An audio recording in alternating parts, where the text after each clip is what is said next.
In this video, I'll be going over the truth about Amazon FBA when doing the wholesale business model.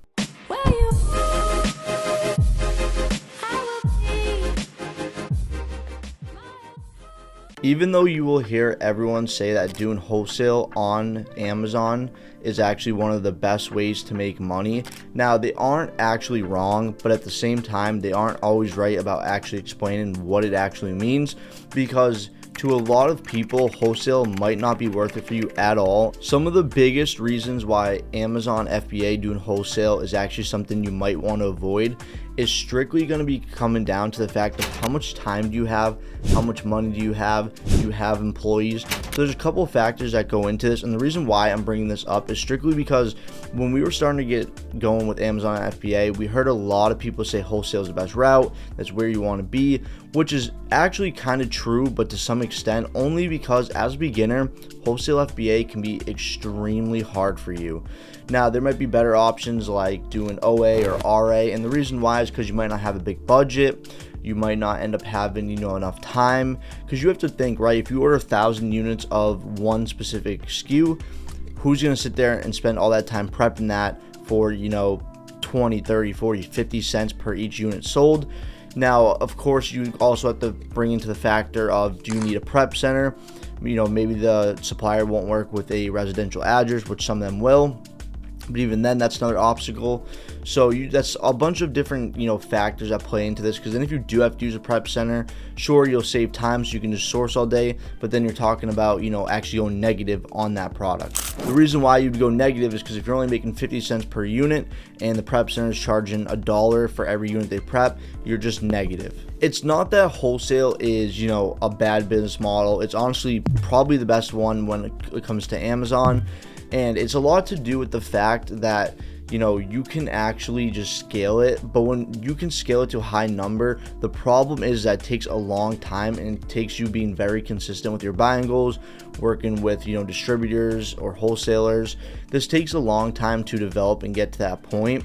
It's not something that's just going to happen overnight. That was probably one of the worst things that we were told, because if someone tells you that, they probably don't fully know what they're doing. Because sure, you can go in your first month if you have millions of dollars and just go spend like crazy and take a bunch of losses across the board to develop with these distributors, but at the end of the day, that's unrealistic. No one's going to do that. It just takes months and months, 3 to 6 months to start getting in the door and developing a really good relationship with these wholesalers or distributors.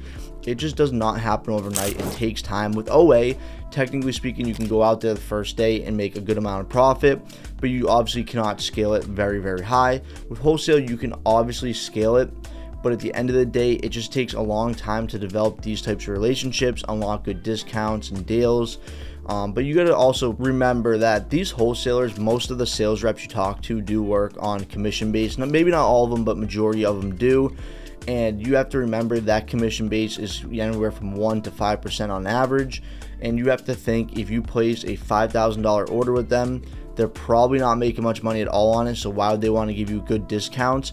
Now, of course, if you place a $5,000 order for 6-7 months, then they'll be willing to tango a little bit with you and give you a discount along the way.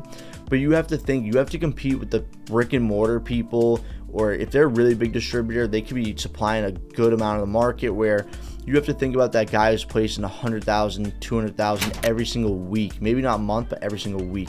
So as a sales rep, put yourself in their shoes. Would you ever give the time of day to someone who spends $5,000 with your company?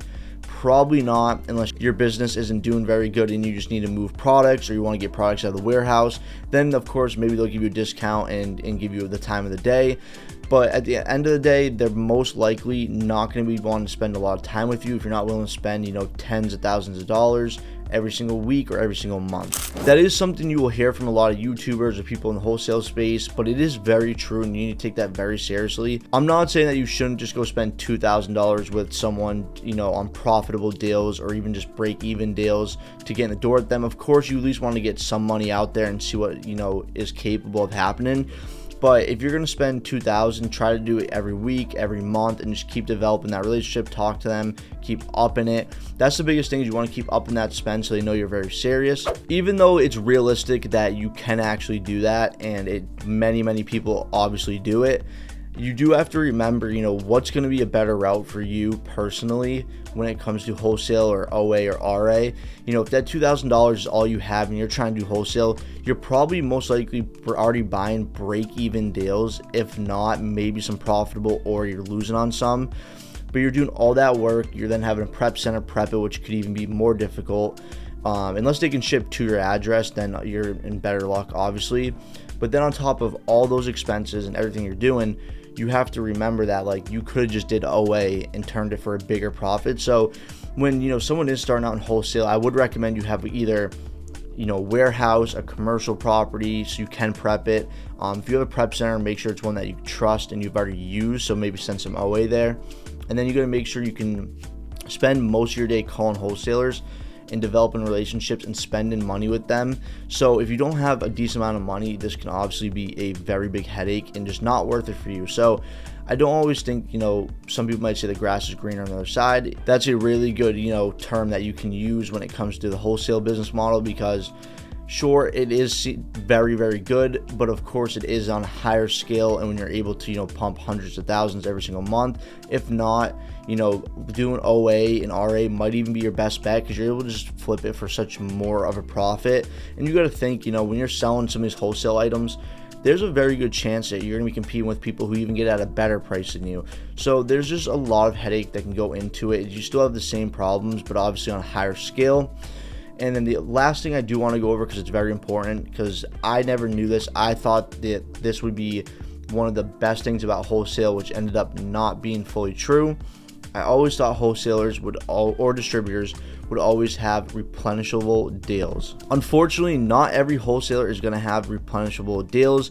Now, majority of them will, but then you have to remember, it could take them a month to get more items in stock. If there's one item we're selling very well, but we have to literally wait probably till the end of this month, if not early next month, to then have them get that item in stock and then be able to sell it to us. So at the end of the day, you're not going to be able to replenish as much as you want. It could even, you might not even be able to at all, or it just takes a while. So there's of course deals that you can, and you might be able to do it for 5-6 months, but then the product might be, discontinued. So there's with the distributor, so there's so many things that can go wrong with, having re-up deals. Of course, majority of them you can, but not all of them, and that's just something you need to understand early on, is that you always need to be calling new wholesalers, and you always need to be finding profitable deals. Overall, I hope this video helped you guys out, helped you understand a little bit better of all the real truth behind wholesale, and where you should start if you're a beginner, if you're someone who's experienced, what you should be looking out for, if you're someone who's even just getting remotely into the wholesale model. Just understand it is not an easy business model. It's basically your 9 to 5. Even if you're only sourcing and you do have a prep center, you need to be spending all day calling wholesalers. You need to be checking over catalogs. If you don't have a team, it's going to eat up even more of your time. But if you develop good systems, then of course you're going to be able to scale quicker and quicker. But with that being said, I hope it helped you out, and if it did, please make sure to smash the like button, subscribe, turn on post notifications, and I'll see you guys in the next video.